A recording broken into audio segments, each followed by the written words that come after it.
It's wonderful to be here. It's certainly a thrill. Oh, wait a minute. I'm starting to sound like Sergeant Pepper.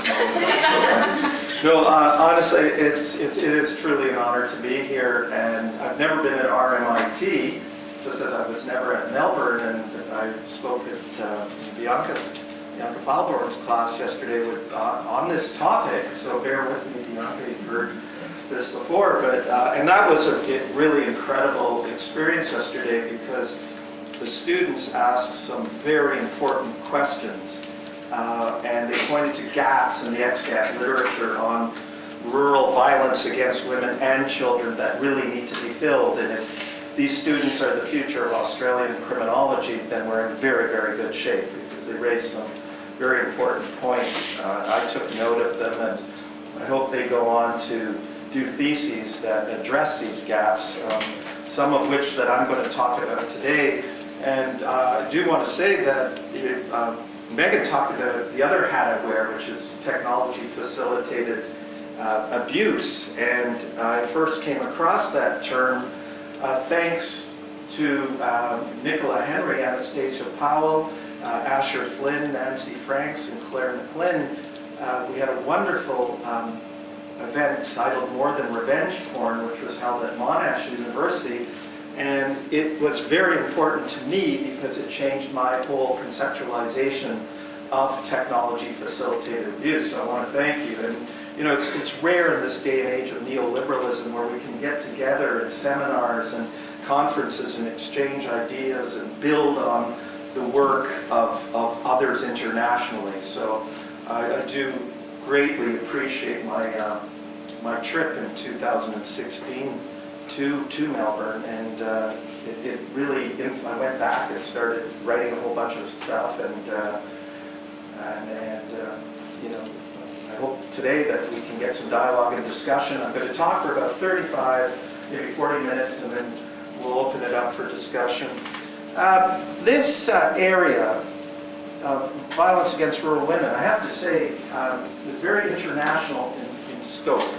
And my work in this area, especially related to masculinities and violence against women in rural communities, is heavily shaped by work that's done in Australia.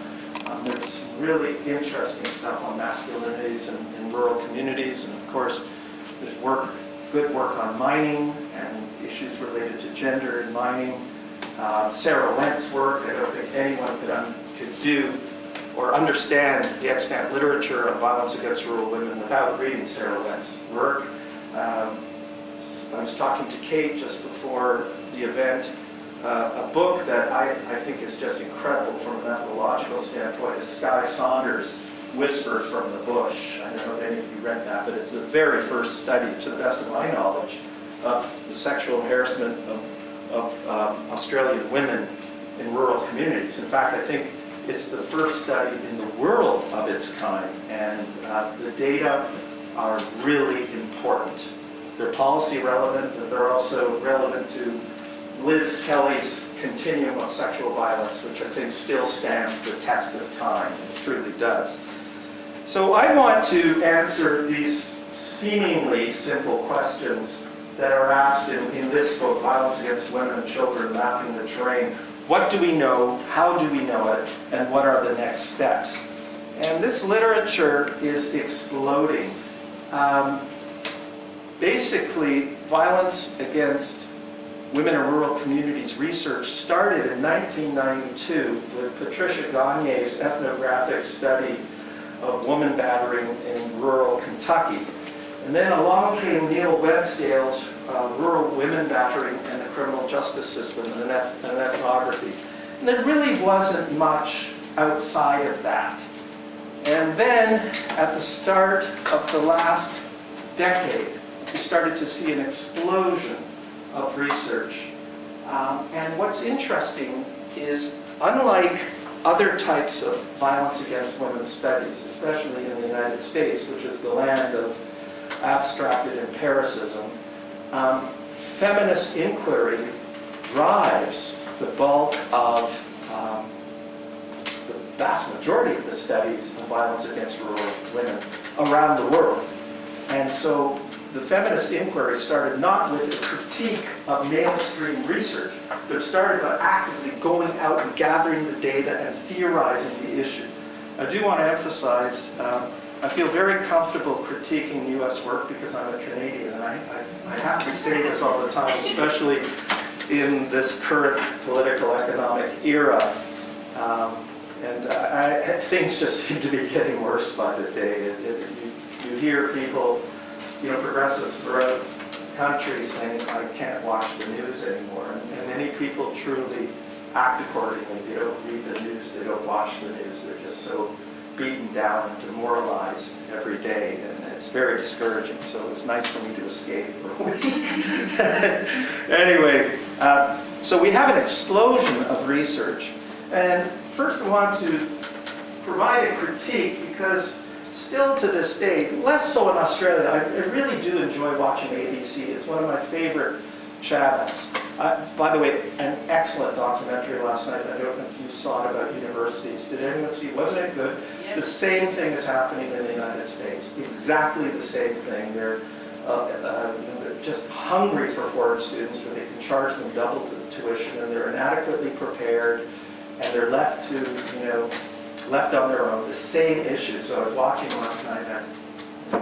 It's incredible. It seems to be, throughout, also in Canada, which claims to be the kinder, gentler nation compared to the United States. But their Canadian schools are doing the same thing. But what I like about ABC is you don't necessarily see the false images of rural life as the dominant discourse, which you do in North America. And so rural life is portrayed like this picture, Little House on the Prairie. I don't know if you remember that television show, which featured Michael Landon. But Michael Landon, by the way, he was a wife beater. I don't know if you knew this, but he was. And many of these actors, and I think Bianca knows quite well about this with her work on the Me Too movement, and more of this is coming out every day. So this is one image that dominates. And of course, hang on, I clicked too fast. The newspapers, media often characterize rural people as being nicer to each other. There's been research done in North America that shows that this is not really the case. People are xenophobic, they're hostile to government, they're hostile to outsiders. Certainly in many rural communities, especially in West Virginia, where I'm from, which is the opioid overdose capital of the country, officially documented by Centers for Disease Control, the synthetic opioid overdose capital of the country, and number 2 in heroin overdose. And the hospitals in West Virginia and Kentucky are suing Big Pharma because they flooded the area with opioids. There's one little pharmacy in Mingo County that has sold thousands and thousands of opioids, and it's amazing how long it took the government to discover this.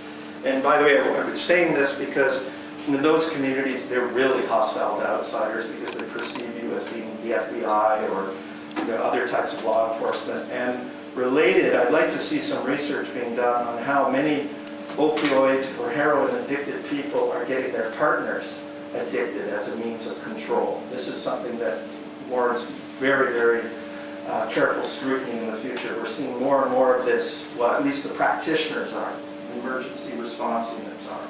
And so it's become almost like a family affair where also people are getting their children addicted so that their children will help them go get the drugs. But if you came to rural West Virginia, you'd be shocked. There's certainly, these images aren't there at all. I mean, you'll see 19-year-olds who look like they're 65. The problem is real. It's not a moral panic by any means. And then this is a very common stereotype, and these horrible shows that you often find on what's called the Learning Channel, like Honey Boo Boo, and also the pornographic show Toddlers and Tiaras, where little girls are dressed in bikinis and so on, which apparently is very popular among pedophiles, which I'm not surprised, but it's also an example of the pornification of our society and the mainstreaming of it. But you see these shows like Duck Dynasty and Swamp People and so on in the United States. I don't know if you have access to them here, but this is what you see, right? And it should say, of course, you have these movies come out of Australia as well. In the bush, these savage people slashing and hunting and so on and so forth. Very much similar to those that come out of the United States. And they're so popular, these rural slasher movies, that some of them have part 5, part 6, part 7. And they do a lot of damage. They do fuel a considerable number of stereotypes. They really do. I'm not one of these people who claims that movie hits person and person acts accordingly. But many people, and I'm sure it's the same in Australia, which is one of the most urbanized countries in the world, many urban Australians really don't have an adequate understanding of what is truly going on in rural communities. And the same applies in Canada and the United States. And these are some of the common themes in rural slasher films, and it started with this film, Deliverance, and which was nominated for 3 Academy Awards.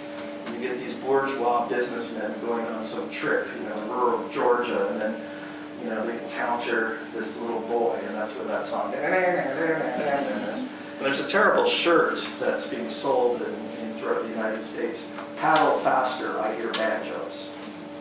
And this is a very popular shirt, particularly among those who are, racist. And the politics of race are becoming very interesting now. The white, angry white men, white rural men, and Ron Howard's producing. Have you read the book Hillbilly Elegy? Have you heard about it? Well, they made a movie of it. It's about the life of this very, very right-wing man who supports Trump. He was raised in rural Appalachia, and he's proud of how he escaped his rural dysfunctional family and went on to get a degree at Ohio State and then a law degree at Princeton. And he applies in the most vile way Oscar Lewis's culture of poverty model to rural white people, and fuels this notion of white trash, which is a racist comment. And it's many of the things that he says about rural white poor people, if they were said about people of color, he'd be vilified. So these things are happening. So dividing poor white people from the plight of poor people of color, this divide and conquer things going on. But so this launched a wave of these movies, right? And this is interesting. They keep coming out. Sexual perversion, incest, bestiality. Now let's look at some of the realities. We're going to talk about Australia, Canada, and the U.S. mainly because Australia and the U.S. that's mainly where the work is coming out. There is some interesting work coming out of Africa now. Hilda Jacobson's done some really good ethnography in Zambia and other places. If you peruse the journal Violence Against Women, which many of you are familiar with, increasingly we're seeing more and more articles from other countries about the plight of rural women. Of course, there's a literature on genital mutilation and what they call honor killings, although many Muslim women are very upset with that term because there's nothing in the Quran that claims that this is honor. So there's a big debate, at least among North American Muslim women, about that term. It's important, I think, though, to broaden our definition of violence against rural women, to take, I think, Kelly's continuum of sexual violence. And the continuum, as you know, doesn't create a hierarchy of abuse based on seriousness. It ranges, of course, from catcalls all the way to, very, very lethal forms of physical violence, but none is considered more important than the other, right? But let's look at Canada. The homicide rate in rural areas. Canada's rate of violence overall is much lower than its neighbors south of the border. And 90% of Canadians and Americans live within 200 miles of their border, although Americans rarely travel across the border. Many don't have passports. It's very interesting. But given the cultural spillover, there's a lot of cultural spillover, but The guns, the rate of gun ownership. Canada has very restrictive gun legislation, as does Australia. Very, very similar to Australia. And you can see that the rates of homicide are higher than in urban places and have been for the past decade. And that's a constant. And we were talking yesterday how you need to look at least a 10-year period to determine whether these rates are consistent. So they have been. Royal Canadian Mounted Police officers worry a lot about violence against women in rural areas because many of them have to travel very long distances on their own, and they worry about the abuse of man with a shotgun. And guns are necessary in these rural communities, as they are in Australia. You will have livestock and so on, so people aren't just owning them for the sake of threatening or intimidating women, but they are part of the landscape.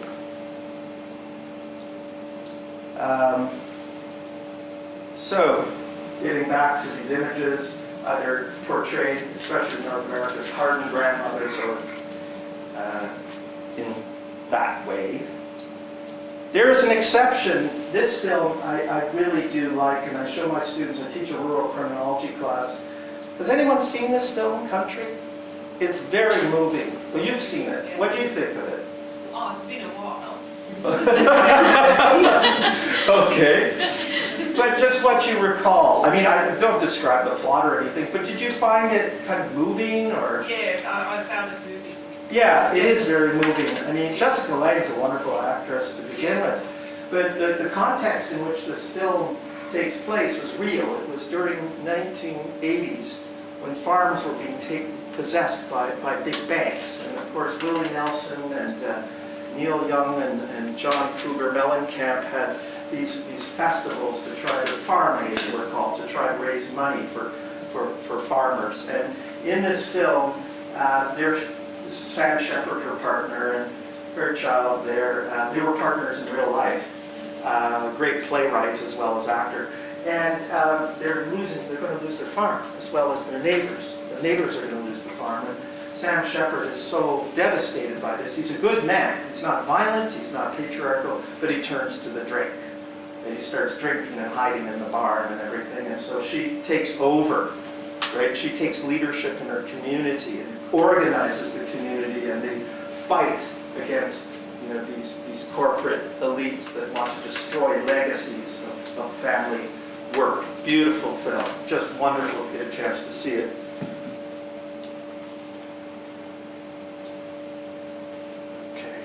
Move on. This, by the way, is one I think, when I watch it, I'm ashamed of myself when I was a kid. It's called Hee Haw. Have you ever seen any of this? This was American show, comedy music, prominent country music singers. And you'll probably see clips, watch clips on YouTube. And we used to laugh at it when I was a kid. I'm ashamed that I did. I truly am, because it's filled, you have all these big-breasted blondes and, portrayed as dumb but hypersexual, and then, grandfathers and grandmothers with corncob pipes and everything. So, these images still carry on. But let's look at some of the realities. The media rarely focuses on the plight of violence against rural women. And what the media, at least in North America, much of the attention is focusing on the rural opioid crisis. And it's not focusing on the structural forces, such as the disappearance of farms at work, but rather pathologizing people, moral failures, white trash, and so on. And the whole airfield of violence against women is ignored. I mean, North America focuses primarily, when it comes to crime, on urban places. But mind you, we can say that about criminology too. We should know better, right? It's still very urban biased.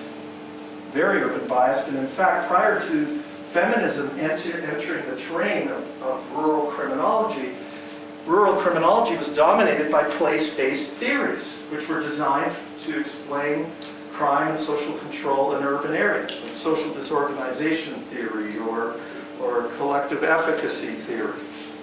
But thanks to feminism, we're moving beyond that, well beyond that. So, what do we know? We have limited research on murders in rural communities. And I was trying to find work done in Australia, some studies, and I couldn't find any. And I went and revisited Sarah Wendt's contribution to Joseph Donnemeyer's Routledge International Handbook of Rural Criminologies. And Sarah does a wonderful job of synthesizing the Australian literature, and there's next to nothing on murder. And I was quite surprised, because it's well known among those of us in the violence against women field in North America that at least one woman in Australia is killed every week. And so that's a riveting statistic. And we do know, as Skye Saunders and Kerry Carrington and others have repeatedly pointed out, that the further you leave the metropole in Australia, the rates of violence increase. So that's another, we need some really good work on femicide. And I'm not familiar with your data banks and how you go about it, but certainly we do need more work on that. Not only empirical work, but theoretical work, where the bulk of the work on femicide, much of it comes out of Canada, actually. Much of it does. But of the few studies that have been done, all in the US, to the best of my knowledge, please correct me if I'm wrong, things move at a rapid pace. Most show that women are much higher risk of being killed by their current or former male partners. Much higher risk. So of the limited work that has been done, there is a consensus. But why? Guns play a big role. In Canada, you can see the statistics. It's even worse in the United States. I mean, guns, there's this fetishism with them, this stupid Second Amendment that's used to justify mass shootings. Another mass shooting in North Carolina, yet at an institution of higher learning again. It's amazing how many people own AR-15s, and at least one person in every household owns at least one gun. But gun ownership in the United States, in rural United States, is much higher. And many rural batterers own guns. And they'll use them to intimidate. They may bring the gun out the kitchen table and clean it in front of their partners and so on. Hall Sanchez, Amanda Hall Sanchez has done an incredible study of the hunting subculture. Now, you know, hunting is common here, New Zealand, Norway, Canada, United States, deer hunting, and other types of hunting. But Sanchez has discovered that many of these trips involve patriarchal men, male bonding that encourages and justifies violence against women. And many women dread when their partners come back from the hunting trips. They dread it. And now with new technologies, these guys are viewing pornography, and there's a lot of drink, and young men are initiated into this patriarchal hunting subculture. And if you look at parts of, well, West Virginia, for example, which is in Appalachia, and you look at Ohio, and you look at Kentucky, and parts of Pennsylvania, they shut down middle schools, elementary schools, and high schools for 3 days because fathers take their kids hunting with them. So there's this type of socialization that goes on. So Hall Sanchez's work is very good. You can only get her data qualitatively. It's rich, in-depth interviews and ethnography. Now, her work, my early work in the United States, I think I was the first after Websdale to actually do a rich, detailed qualitative study, which appears in my book, Dangerous Exits. We interviewed 43 women in rural southeast Ohio who wanted to leave, were trying to leave, or in the process of leaving, or who have left their partners. And you know that separation constitutes a 6-fold increase in the risk of a woman being killed. And these women told us stories that were just, I mean, it took us a while to recover from all of this. But when I was presenting the data and publishing the results, the first question immediately that comes out of especially the mouths of positivists is, can you generalize these results? And you know, it's very frustrating to hear that because you do qualitative research for a particular purpose, right? To get rich context, to give voice to survivors and so on and so forth. Maybe get a richer theoretical understanding of the problem. I mean, you all know what we're talking about. But still, there's some things, you can't just go into a rural community with a clipboard or a pad and do a survey. I mean, it's just not going to happen.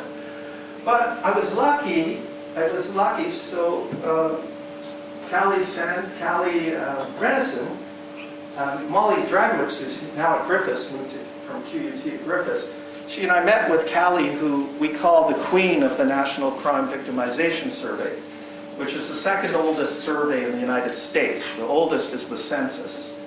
And Callie revised the National Crime Victimization Survey, and we met with her in Philadelphia around 2010, and we said, you know, is there any way that we can look at rural, urban, and suburban variations in violence against women? And she said, yes, we can. We can do it this way and that way. And if anyone can do it, she certainly can. And what we found now, we have conclusive evidence in the United States that rural women, regardless of their relationship status, are at much higher risk of all forms of violence against women than their urban and suburban counterparts. So we took the data and said, here, you positivists, eat that. And we were hoping that this would have significant policy implications. It wasn't just an empirical enterprise, because in many parts of the United States, your funding, and same in Australia, is based on your population, right? So you take Pennsylvania, which has the rural rate of sexual violence is much higher than urban and suburban, yet the state of Pennsylvania gives the practitioners money based on the absolute number, not the rate. So I think it's very important to take these figures, and for policy reasons, but not only because of protecting or enhancing women's health and well-being, the politics of rurality. People feel abandoned in general, regardless of whether they're female. I mean, this is why rural communities gravitate towards conservative political parties.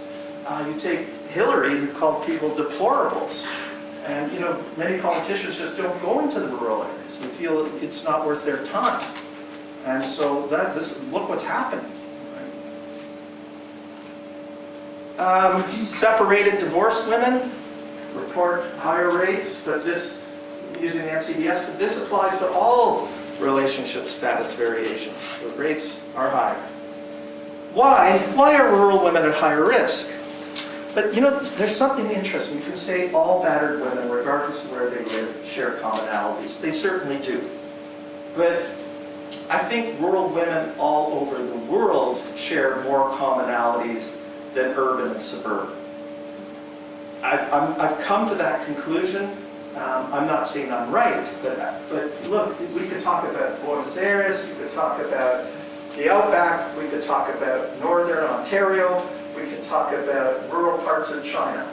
Well, we've got, you know, isolation, geographic isolation, lack of public transportation, so on and so forth.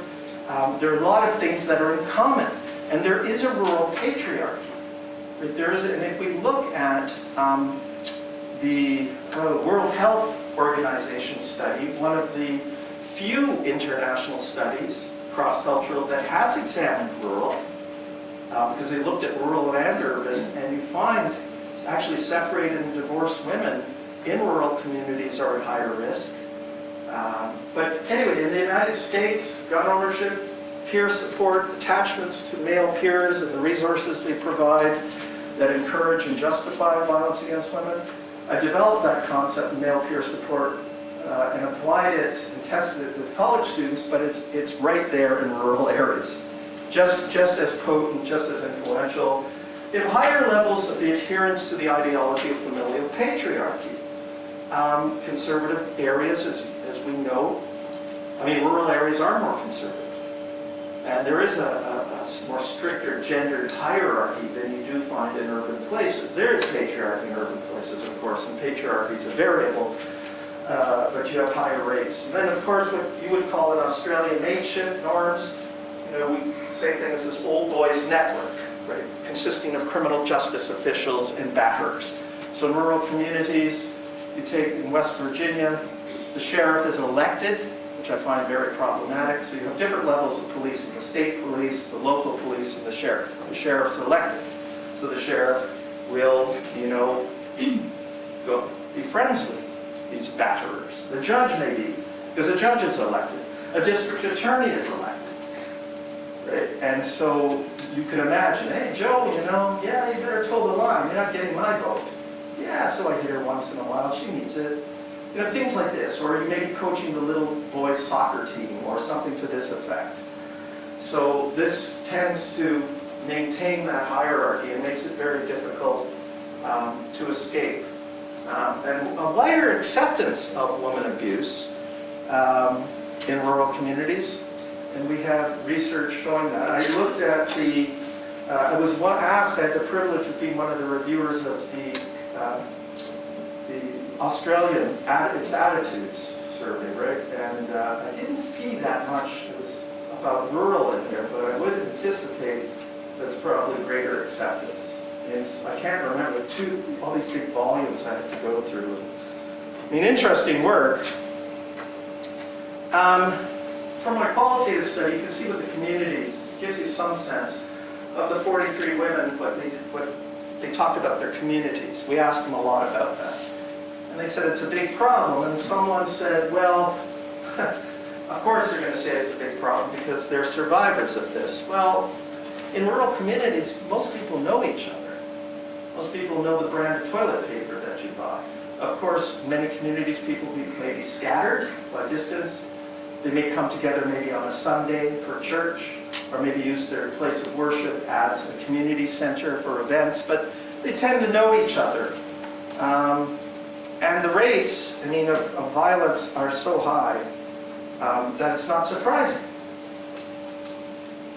And let's get to this social disorganization versus collective efficacy, which is very urban. And people view it, many Americans anyway, Canadians, people in the UK, see a community as either disorganized, not organized in such a way as to prevent crime, neighbors don't talk to each other, there's alienation and so on, or they're organized.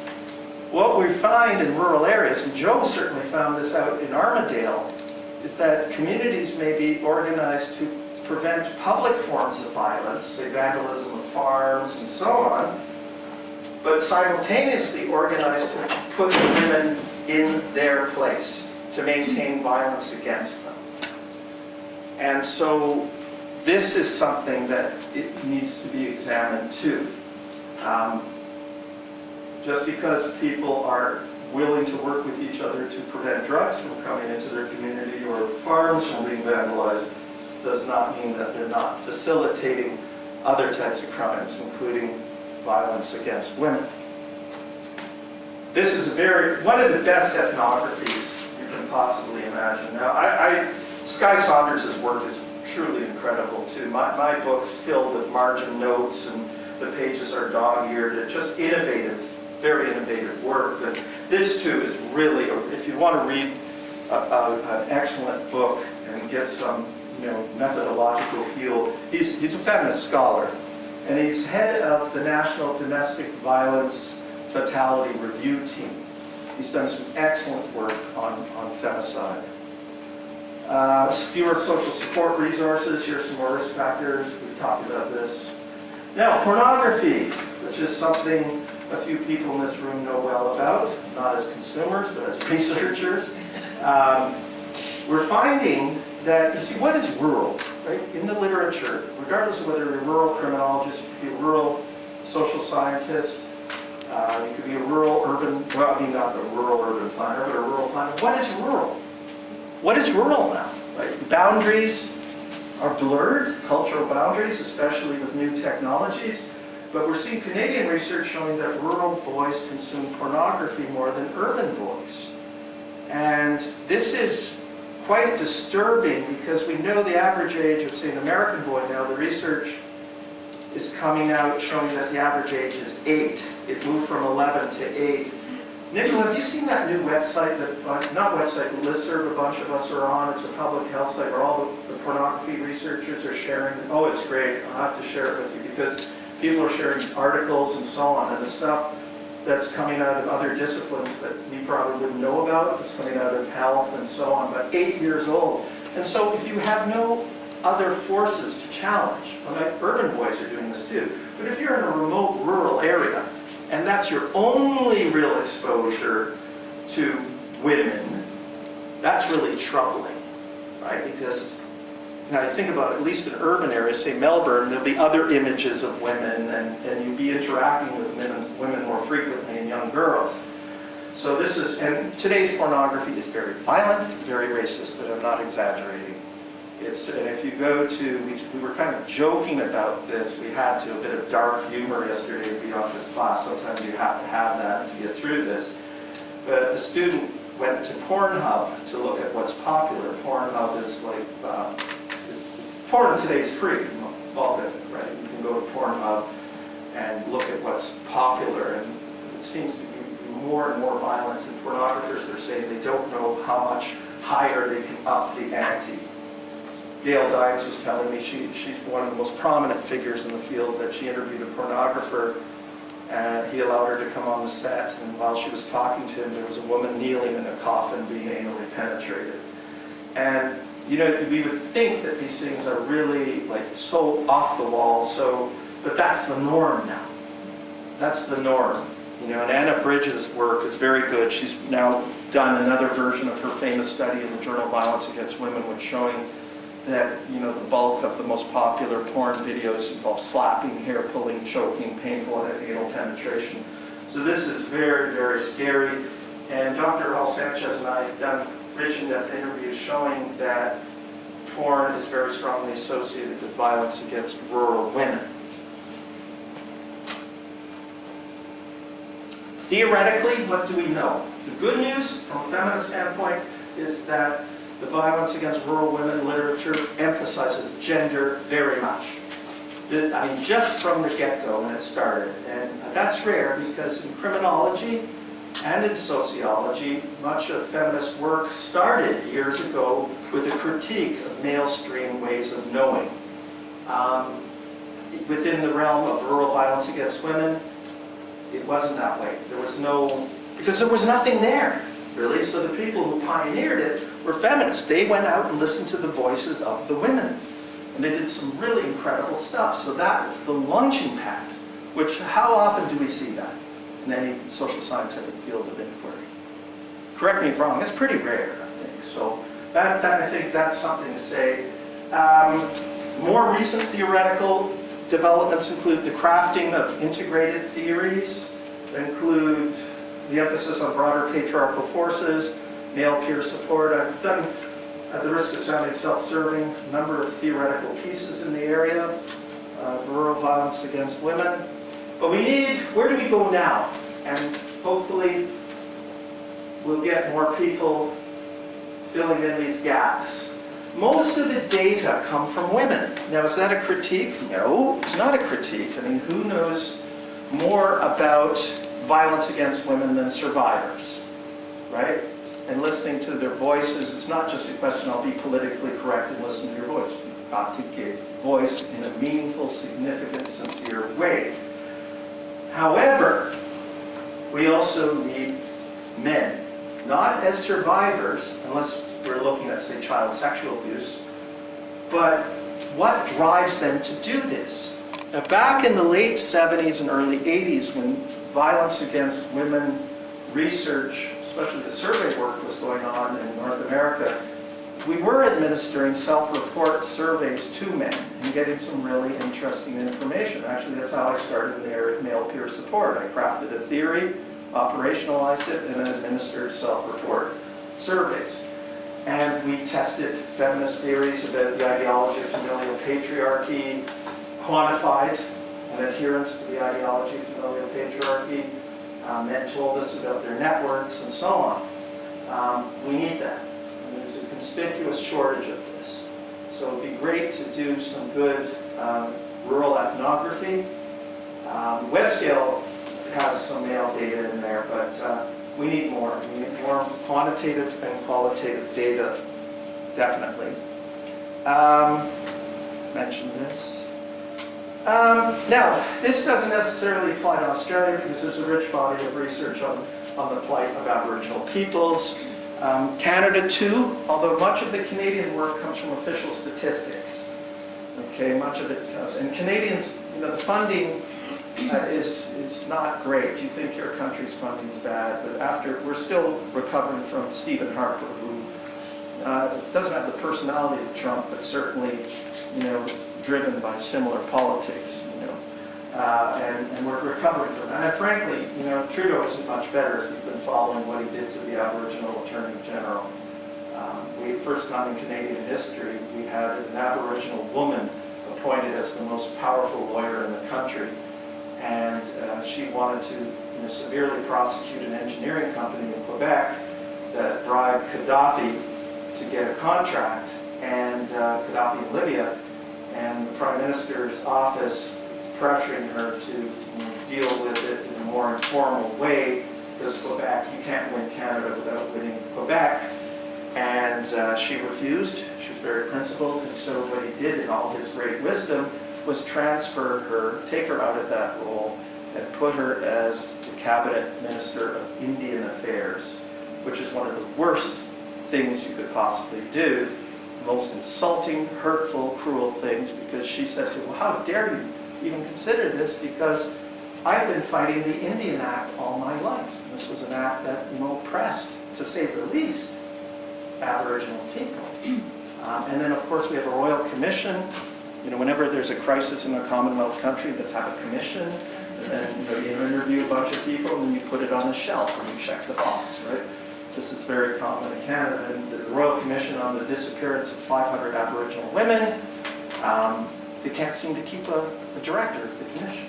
But we certainly need more research around the world, because let's not forget, Indigenous peoples are not only in Australia and Canada. The experiences of people with disabilities. I couldn't find anything in the literature. The experiences of elderly women, same-sex and LGBTQ communities, and other so-called underserved populations. There's a myth, we talked about this in Bianca's class, that LGBTQ community, members of those communities don't live in rural areas. Well, you're seeing a growth in the population because cities like Toronto, San Francisco, Sydney, they're unaffordable. And while they're very welcoming compared to other places of LGBTQ people, they certainly are expensive. And so Mary Gray, I don't know if you know of her work, Queering the Countryside and Out in the Country. There's a whole new literature of LGBTQ rural life, and Mary Gray and her colleagues are showing that there is an increase in the population, right? And people are developing their own communities and so on.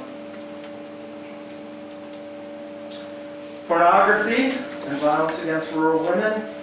We need more of that. Most of the pornography work is urbanized.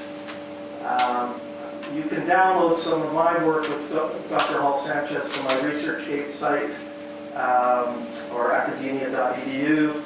I was talking to Nicola. We need more work on new technologies in rural areas. I've seen some pieces now on bullying, but they're very gender neutral. In fact, I hate the bullying literature. I really do, because it suggests that both men and women are equally violent, but we do know that where is sexual harassment first learned? It's learned in middle schools. I mean, boys are pulling bra straps, lifting up skirts, dropping women's knickers, and things like this, right? And you never read about that in the bullying literature. You read about technology and so on, but as Nicola and her colleagues and others have pointed out, the image-based abuse is very gendered, right? So, and I think Nicola and her colleagues show very, very well that, okay, there may be some equal rates, but the gendered nature of the behaviors needs to be examined, but in rural areas too. What about females in middle and high school? Really tough to do because of IRB. It seemed, I don't know about your schools, but the IRBs in North America, they just put roadblocks in the way all the time. And the glory days of getting data from youth are pretty much gone. And it would be great to do longitudinal work to find out trajectories, right? Trajectories not only of abuse, but trajectories of resilience, right? How do people overcome? How do they thrive, and so on? Theoretical advances. Okay, it's great that we do, the theoretical work that does exist is very gendered, but we need to look at race and class as well. Intersectionality, and that's it. So I think I ran over what I wanted to do, but thank you. Do we have time for questions? Okay, all right, good. Thank you. Thank you.